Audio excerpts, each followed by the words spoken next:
హల్లెలూయా. మొదటి విషయం ఏంటిది? విశ్వాసమందు నిలిచి ఉండాలి. అప్పుడు మనం ఏం కలుగుతుంది? రక్షణ కలుగుతుంది. హల్లెలూయా. రెండో విషయం ఏమన్నాడు? ఆకాశము క్రింద ప్రకటింపబడిన సువార్త వలన. ఆకాశం క్రింద, ఈ ఆకాశం కింద సువార్త ప్రకటింపబడింది. ఏం సువార్త? ఏం సువార్త? ఆకాశం కింద సువార్త ప్రకటింపబడింది, అవునా కదా? ఆ సువార్త ద్వారా కలుగు నిరీక్షణ నుండి మీరు తొలగిపోరు. ఆకాశం కింద ప్రకటింపబడిన సువార్త ఏది? ఆకాశం కింద ఏం సువార్త ప్రకటింపబడింది? సువార్త అంటే అర్థం ఏంటి చెప్పండి? దేనికి సువార్త అంటారు?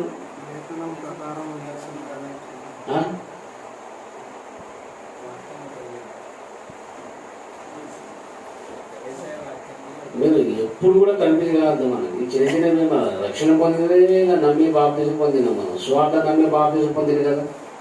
మరి స్వార్థ అంటే అర్థం ఏంటి?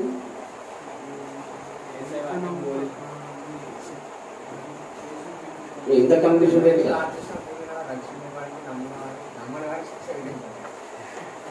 ఇదే చాలా బాధాకర విషయం. సువార్త అనే కానీ మనం ఇంత కన్ఫ్యూజ్ కావద్దు.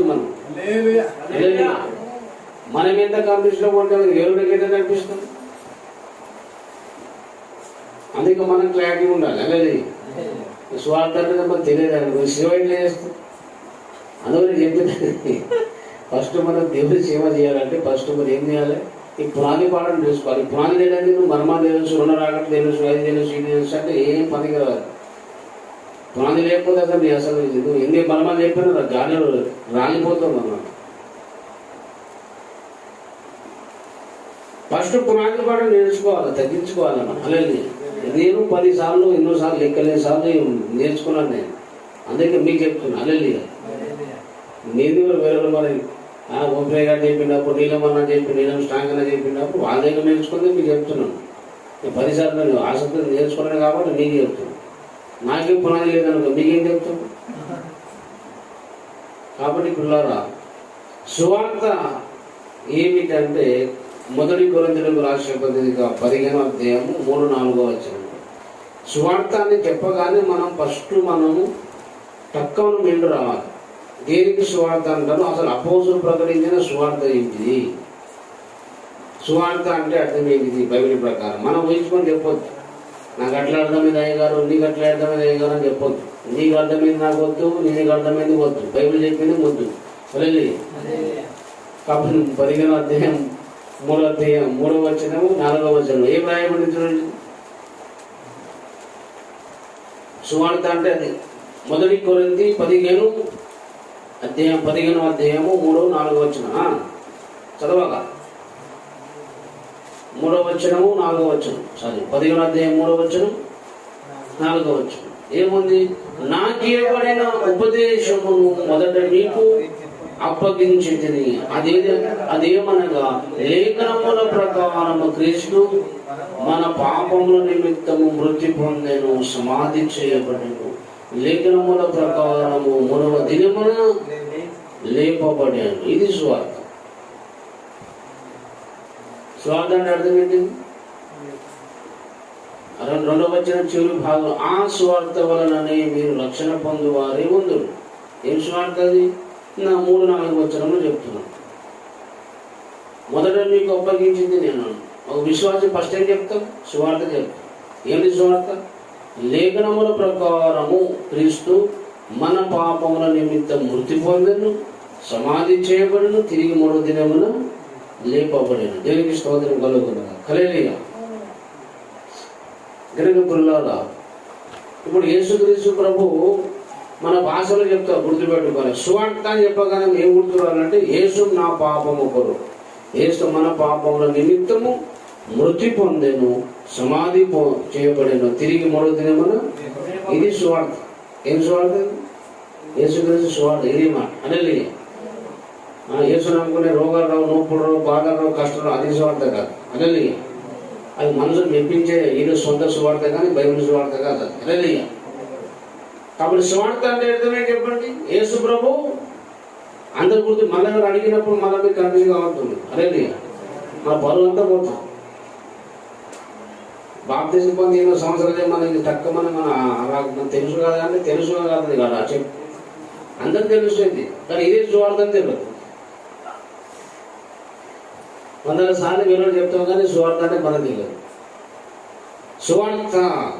సువార్త నమ్మాలన్నాడు.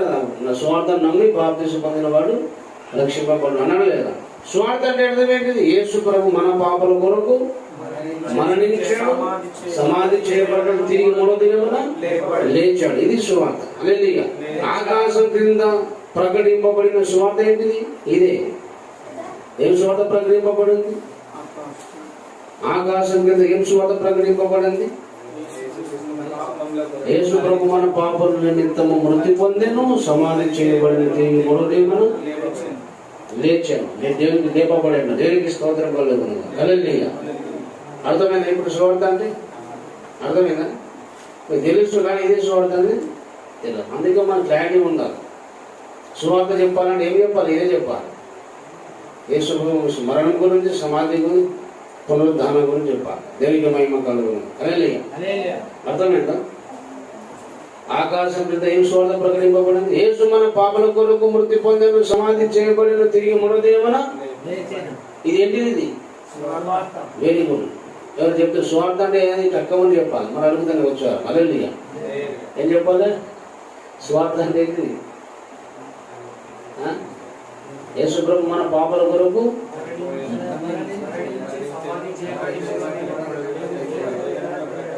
మన లేచాను కాదు, 3వ దినాన్ని తిరిగి లేచాను, లేపబడాను. దేవునికి స్తోత్రం కలుగును. ఇది సువార్త. ఇదే చెప్పాలి ఎవరో మనం. హల్లెలూయా. పౌలు అపోస్తలులు ఇదే చెప్పారు. దీనికి నిరూపించడానికి అనేక ఉదాహరణలు వేరే వాడుకుంటారు. అది వేరే విషయం. నా సారాంశం ఏంటి? ఇదేనా? హల్లెలూయా. కాబట్టి ఇప్పుడు కొలస్సీయులకు రాసిన పత్రికలు ఏమంటాడు? మీకు రక్షణ మీకు కలగాలంటే మీరు ఏం జరగాలి? ఈ సువార్త వలన ఆకాశము క్రింద ప్రకటింపబడిన సువార్త. ఏంటిదండి? ఏంటిది?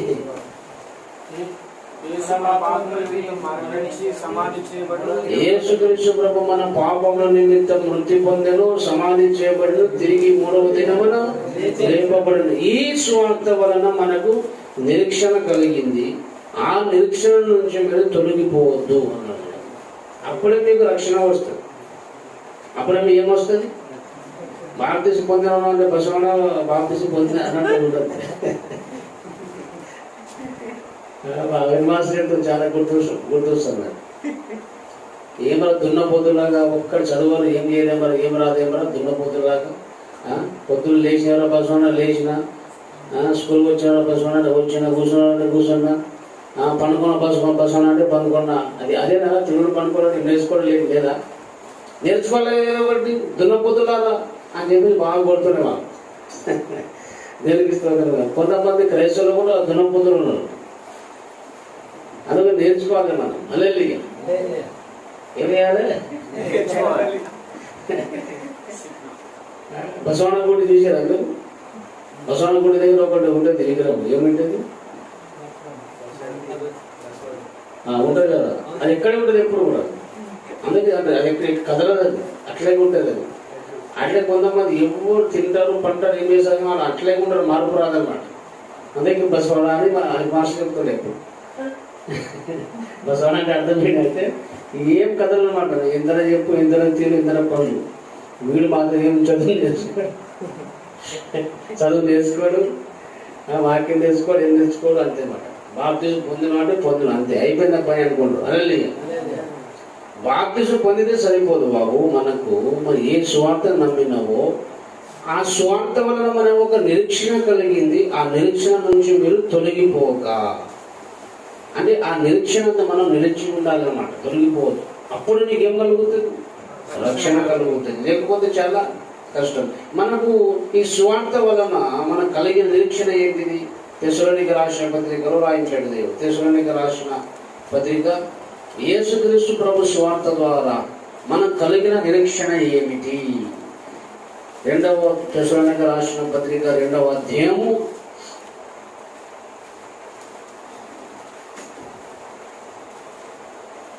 1 తెస్సలోనికీయులకు రాసిన పత్రిక 4వ అధ్యాయం మొదటి తెస్సలోనికీయులకు రాసిన పత్రిక 4వ అధ్యాయము అలాగే 13వ వచనము చూద్దాం.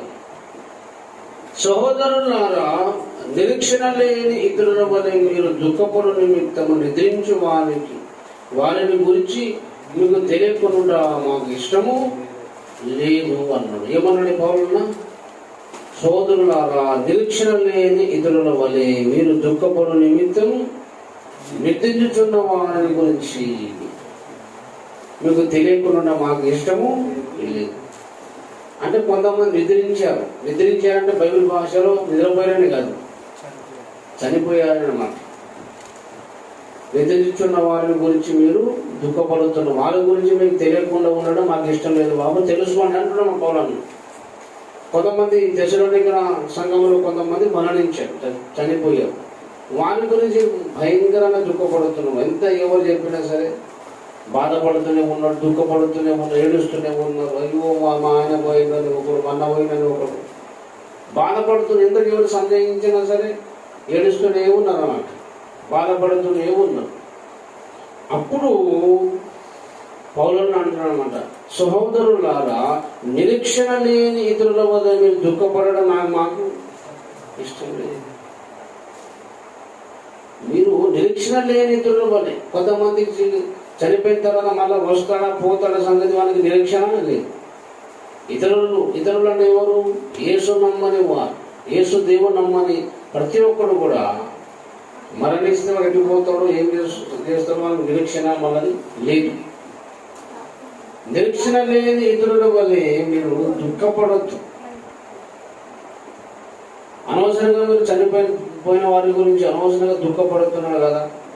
మనకు నిరీక్షణ ఉంది. వేరే వాళ్ళకు నిరీక్షణ లేదు కాబట్టి వాడు అట్టే పోయినప్పుడు మళ్ళీ రాడనుకుంటాడు. కానీ మనకైతే ఒక నిరీక్షణ ఉంది. కాబట్టి నిద్రించున్న వారి గురించి మీకు తెలియాలి చెప్తానని చెప్పేసి పౌలున చెప్తాను. ఏమిటంటే యేసు 14వ వచనం, యేసు మృతి పొంది తిరిగి లేచినని మనము నమ్మిన ఎడల అదే ప్రకారము. యేసు మృతి పొంది తిరిగి లేచినది సువార్త. ఏంటి చెప్పండి? అది సువార్త అని మనం నమ్మితే మనకేం కలుగుతుంది చెప్పండి? అదే ప్రకారము యేసునందు నిద్రించిన వారిని దేవుడు ఆయనతో కూడా వెంట పెట్టుకొని వచ్చును. దేవునికి స్తోత్రం కలుగునుగా. హల్లెలూయా. యేసు మృతి పొంది తిరిగి లేచినని మనం నమ్మితే అదే ప్రకారము మనం కూడా దేవుడు లేపి మళ్ళా ఆయనతో పాటు వెంట పెట్టుకొని వస్తాడు. దేవునికి స్తోత్రం కలుగునుగా. హల్లెలూయా. ఇది మన నిరీక్షణ. చచ్చిపోయిన మళ్ళీ అడ్డే పోయినవి కాదు, మళ్ళీ కలుస్తారు, మళ్ళీ వస్తున్నారు. యేసు 2సారి వచ్చినప్పుడు ఎలాగైతే యేసు మరణించి తిరిగి లేచాడు సమాజం నుంచి, మన వాళ్ళు దేవుని నమ్ముకొని మరణించిన ప్రతి ఒక్కరు కూడా తిరిగి మళ్ళీ వస్తారు, మళ్ళీ కలుసుకుంటారు. అడ్డే పోయింది అడ్డే పోవడం కాదు.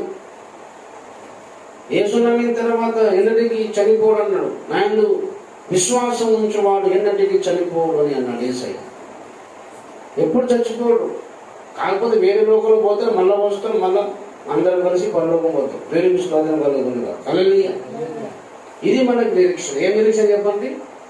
యేసు నా పాపం కొరకు మరణించి సమాధి చేయబడి తిరిగి 3వ దినము లేపబడని నేను మనం సువార్త నమ్ముతున్నాం కదా. ఈ సువార్త ద్వారా మనకు ఒక నిరీక్షణ కలిగింది. ఆ నిరీక్షణ ఏంటంటే మనము కూడా తిరిగి సమాధి నుంచి లేస్తాము. దేవునికి స్తోత్రం కలుగుతాము. మనం కూడా యేసు ప్రభులాగా మనం కూడా సమాధి నుంచి మన దేవుడు తిరిగి లేపుతాడు. మనం సమాధి నుంచి లేస్తాం, మహిమ శరీరంతో లేస్తాం. మహిమ శరీరం లేచి మన పరలోకంలో ప్రవేశిస్తాం.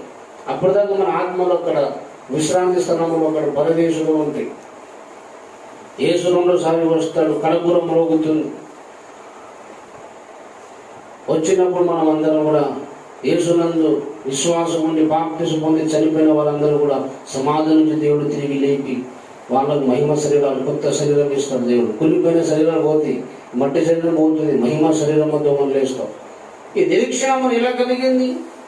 ఈ సువార్త వలన మనకు కలిగింది. ఆకాశం కింద ప్రకటింపబడిన సువార్త వలన ఒక నిరీక్షణ కలిగింది. మనము కూడా సమాధి నుండి తిరిగి లేస్తామని నిరీక్షణ మనకు కలిగింది. మళ్ళీ అటే పో మనం మళ్ళీ వస్తాం. హల్లెలూయా. ఎంతమంది దేవుని నమ్ముకొని వెళ్ళిపోయారు? అందరూ కలుస్తాం, తొందరలో అందరూ కలుస్తాం, ఎక్కువ రోజులేం లేవు. హల్లెలూయా. కాబట్టి యేసు నమ్ముకొని చనిపోతే ఏం బాధపడాల్సిన అవసరం లేదు. దేవుని దగ్గర పోతాం చక్కగా. హల్లెలూయా. కానీ పోటీ అట్టే పోదు, మళ్ళీ లేస్తాం. దేనికి స్తోత్రం కలుగుతుంది.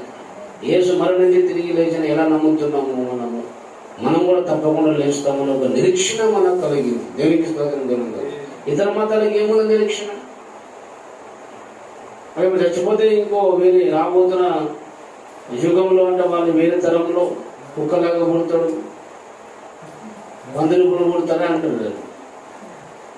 అది పునర్జన్మ సిద్ధాంతం ఒకటి ఉన్నది హిందూ మతంలో. అంటే ఇప్పుడు చచ్చిపోతే అంటే వాళ్ళు మళ్ళీ కుక్కలాగా పందులు కూడా మళ్ళీ పుడతారు. మన కుక్కలు ఎందుకు చంపుతారేమో మనకు తెలియదు. ఆ కుక్కకి తాతయ్యలు ఏం చేస్తారు? చచ్చిపోయి తాతయ్య రావచ్చు, పుట్టుకొచ్చు. కోడి కోసుకొని ఎన్ని కోడి చంపినాము. మన తాత ముత్తాత నీకు ఏదో ఒకరు ఉంటారు కదా. మన చుట్టుపక్కల బంధువులు ఎంత 100 మంది చచ్చిపోయారు. 100 మంది ఎవరో ఒకరు మనకు తినే కోడి రూపంలో కొట్టచ్చు కదా. వాళ్ళు తాత కోడి రూపంలో చనిపోయి మళ్ళా చంపేస్తున్నాం. అది గమ్మత్తుల పరిస్థితి. అట్లా ఉండదు. దాన్ని అబద్ధం, అది కల్పతలు. పునర్జన్మ సిద్ధాంతం లేదు. మళ్ళా మనం వేరే ఒక జన్మ ఉన్న లేదు. గుర్తు పెట్టుకోండి. వేరే ఒక జన్మల్ని ఒకటే జన్మ. ఎన్ని జన్మలు? ఒకటేసారి మనం జన్మిస్తాము, ఒకటేసారి మనం చచ్చిపోతాం. హల్లెలూయా. మళ్ళీ తిరిగి లేచి మనం పరలో వెళ్ళిపోతాం తప్ప మళ్ళీ ఇంకో జన్మ కుక్కలాగానో పందులాగానో మళ్ళీ ఇంకో వేరే జంతు రూపంలో మనం పుడతాం అనేది అబద్ధము. ఈ పెద్దలు చెప్పిన సిద్ధాంతం అబద్ధం, అసత్యం. హల్లెలూయా. ఒకవేళ మనము ఇప్పుడు ఒక జన్మ చచ్చిపోయి మనం ఇంకో వేరే కుక్క రూపంలో జంతు రూపంలో ఇంకో జన్మ ఎత్తినాం అనుకో, ఇంకో జన్మ అయితే మరి ఇంకోసారి చచ్చిపోవాలి కదా. ఇప్పుడు ఒకసారి చచ్చిపోయినాం, వెళ్ళిపోయినాం. ఇంకో జన్మ వచ్చిందంటే ఎన్నిసార్లు చచ్చిపోవాలి? రెండోసారి కూడా మనం ఏం చేయాలి? చనిపోవాలి. కానీ బైబిల్ ఏం చెప్తుంది? హెబ్రీయులకు రాసిన పత్రికలో బైబిల్ ఏం చదివిస్తుందంటే మనిషికి ఒకటేసారి మృతి పొందాలి, ఒకటేసారి చచ్చిపోవాలి. మన కాదు. 9వ అధ్యాయం హెబ్రీయులకు రాసిన పత్రిక 9వ అధ్యాయం 27వ వచనం. మనుషులు ఒక్కసారే మృతి పొందవలనని నియమింపబడెను. మనుషులు ఎన్నిసార్లు చచ్చిపోవాలి? 27వ వచనం, 9వ అధ్యాయము 27వ వచనం. మనుషులు ఒక్కసారే మృతి పొందవలనని నియమింపబడెను. ఆ తర్వాత తిరుపు జరుగును. నెక్స్ట్ తిరుపు ఉండదు తప్ప ఇంకో జన్మ ఉండదు. అది అబద్ధం. అది పునర్జన్మ. ఇంకో జన్మ వస్తాడు, ఇంకో జన్మలో పుడతాడు, ఇంకో జన్మ, ఇంకో ఆ జన్మ, ఈ జన్మ లేదు. ఒకటే జన్మ ఉంది, ఒకటేసారి చచ్చిపోవాలి. రెండోసారి వాళ్ళు జన్మించడానికి పునర్జన్మ సిద్ధాంతం అని మనం నమ్మితే వాళ్ళు ఇప్పుడు సరే చచ్చిపోయినాము, మనం మరణించినాం, మొదటిసారి మరణించిన వెళ్ళిపోయాం. మళ్ళీ ఇంకో రెండో జన్మ జన్మ సిద్ధాంతం ప్రకారం ఇంకో కుక్క రూపంలో జంతు రూపంలో పుడతాడు అనుకో, అది రెండో జన్మ అవుతుంది. మళ్ళా చచ్చిపోతే ఎన్నిసార్లు చనిపోతాడు? 2 సార్లు. కానీ బైబిల్ ఏం చెప్తుంది? ఒక్కసారి మృతి పొందాలా, ఒకటేసారి చచ్చిపోవాలంటే ఒకే జన్మ ఉన్నది, ఇంకో జన్మ లేదని అర్థం. హల్లెలూయా. పునర్జన్మ సిద్ధాంతాన్ని బైబిల్ ఒప్పుకోదు, తప్పు, అది అసత్యం. అది కుక్క రూపంలో పుట్టే కర్మ ఏమొచ్చిందో మనిషికి అర్థం కాదు. జంతు రూపంలో మంచిగా ఉంటే ఆవు రూపంలో పుడతారంట, ఒకరు పాములో పుడతారంట. పాములు ఏం చెప్తారు అన్నది? తాత ముత్తాత అవ్వను తల్లి ఎవరు ఉండొచ్చు కదా, చనిపోయిన రావచ్చు కదా. అని చంపుతున్నాం మరి. పాము చూసి భయపడతావు అని మా తాత చూసి భయపడతా? తాత వచ్చి నమస్కారం చేయలే. నేను తాతను పాము రూపంలో వచ్చిన నీ వందనాలు, పునర్జన్మ సిద్ధాంతం ప్రకారం మరలో వచ్చింది, నీకు స్తోత్రం, నీ వందనాలు చెప్పేసి పాము మొక్కాలి. మొక్కినప్పుడు తెలుస్తుంది, కలిసినప్పుడు తెలుస్తుంది. తాత కాదరాసింది పాపం తాతలే దేవుడు. దేనికి స్తోత్రం కలిగింది. చాలా పిచ్చి సిద్ధాంతం. మరి మనిషిలాగా పుట్టారు. కానీ అసలు ఈ మనిషి చచ్చిపోయి మళ్ళా ఈ కుక్క రూపంలో జంతు రూపంలో పుట్టాల్సిన కర్మ ఏమొచ్చింది? అసలు అన్నం తిన మనిషి తన గడ్డి తినాలి. తర్వాత దేవుడు అంటే పిచ్చి పిచ్చి పని దేవుడు చేస్తారా? కామన్ సెన్స్ ఒప్పుకోదు, అది అబద్ధం. అది పునర్జన్మ సిద్ధాంతం అబద్ధము. ఒకటేసారి పుడతాము, చచ్చిపోయిన తర్వాత నెక్స్ట్ మనము పరలోకం యేసుప్రభు నమ్ముకుంటే పరలోకం ఉండవు, యేసు నమ్మకం నరకం గ్యారంటీ. రెండే మనకు స్థలం ఉంటుంది, కానీ వేరే ఒక్క మార్గం మనకు లేదు. తిరిపి ఉంటుంది నెక్స్ట్, అది ఇంకో జన్మ ఉండదు. కాబట్టి నిజమైన దేవుని యేసు నమ్ముకొని యేసు రక్తం పాపం కడుక్కొని బాప్తిసం పొందింది, అలాగే నువ్వు చక్కగా మహిమలోకంలో స్వర్గానికి పోతావు. లేకపోతే యేసు నమ్మకపోతే ఏ కులమైనా, ఏ మతమైనా, ఏ ఊరైనా సరే నరకం పోవడం గ్యారంటీ. ఇది సత్యం. హల్లెలూయా. ఒకటిసారి చచ్చిపోవాలి, నెక్స్ట్ తిరిపి ఉండదు. దేవునికి మహిమ కలుగును కాదు. హల్లెలూయా. కానీ యేసునందు విశ్వాసం ఉంచిన మనము, యేసు సువార్త నుండి బాప్తిసం పొందిన మనము, ఆ సువార్త ద్వారా మనకు నిరీక్షణ కలిగింది ఏంటంటే, నేను మరణి తిరిగి లేస్తాను, మరణి తిరిగి లేస్తాను నిరీక్షణ కలిగింది. ఇందుకు ఈ నిరీక్షణ అందరూ మీరు తొలగిపోవద్దు అన్నాడు. ఏమన్నాడు? ఈ నిరీక్షణ మీరు ఈ నిరీక్షణ, ఈ స్వార్థ వలన కలుగు నిరీక్షణ నుండి మీరు తొలగిపోక, అంటే నేను చచ్చిపోతాను, తప్పకుండా తిరిగి మూడో దినం లేస్తాను, మళ్ళీ నేను లేస్తాను. వేసేయాలి, నమ్మాలి. నేను చచ్చిపోయినా మళ్ళీ లేస్తాను. ఎప్పుడు లేస్తాను? యేసు రెండోసారి వచ్చినప్పుడు లేస్తాను, కడపూర పోగినప్పుడు నేను లేస్తాను అని విశ్వాసం లేకపోతే నీకు రక్షణ లేదు. చాలా మంది బాప్తిసం పొందారు కానీ తిరిగి లేస్తాననే నమ్మకం లేదు, తిరిగి లేపుతాడనే దేవుని నమ్మకం లేదు. కాబట్టి అలాంటి వాళ్ళు ఒక రక్షణ పోగొట్టుకుంటారు. ఇది మీకు కలుగును. ఈ రక్షణ మీకు కలగాలంటే ఈ స్వార్థ వలన కలిగిన నిరీక్షణ నుంచి మనం తొలగిపోవద్దు. నేను చచ్చిపోయి తిరిగి లేస్తాననే నమ్మకం నీకు ఉండాలి. హృదయంలో సంపూర్ణ హృదయంగా నమ్మాలి. అప్పుడే నీకు రక్షణ ఇస్తాడు దేవుడు. లేకపోతే ఏం లేదు. ఏమో సారి వరకు దేవుడు లేస్తాను, పోతాను, నాకేం తెలుసా అని ఏసా చెప్పిన మాట అబద్ధంగా. ఏసే అన్నాడు, యేసుని పాపల కొరకు మరణించి తిరిగి లేచి నమ్ముతున్నావు కదా. ఆ నమ్మిన చచ్చిపోతే మరణం నీకు సమాధానం చేసేది చెప్తారు. తప్పకుండా లేస్తున్నాను బైబిల్ చెప్తుంది. దేవునికి స్తోత్రం కలుగుగా. హల్లెలూయా. ఆ లేపగలడు అని దేవుడు చెప్పడానికి లాజరు లేపుడు. దేవుడు లాజరు సమాధిని లేపడాడు. ఎంతమంది యేసుప్రభు సమాధిని లేపాడు? కానీ అందరు లేపుతాడని కాదు. యేసు రెండోసారి వచ్చినప్పుడు అందరూ లేపుతాడు, యేసు నమ్ముకున్న వాళ్ళు లేపుతాడు. కానీ ఇప్పుడు అందరూ లేపడు. ఇప్పుడు అందరు లేపితే మరి ఊర్లో అసలు జనమాన మొత్తం నిండిపోయి ఇప్పుడు ఇల్లు స్థలాలు లేక చాలా మంది ఊరు గొడవపడుతుంది. అక్షరపల్లి ఊళ్ళో స్థలాలు దొరుకుతున్నాయి. చచ్చిపోయిన అందరికీ నేను లేపినాను యేసు నామంలో. అందరు లేచి బయటికి వచ్చినానుకో, అంతమంది జాగ ఎక్కడ ఉండదు, ఇల్లు ఎక్కడ ఉంటుంది.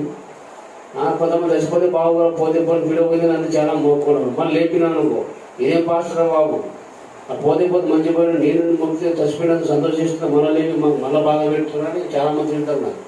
అలాగే కాబట్టి అందుకే కూడా లేవు.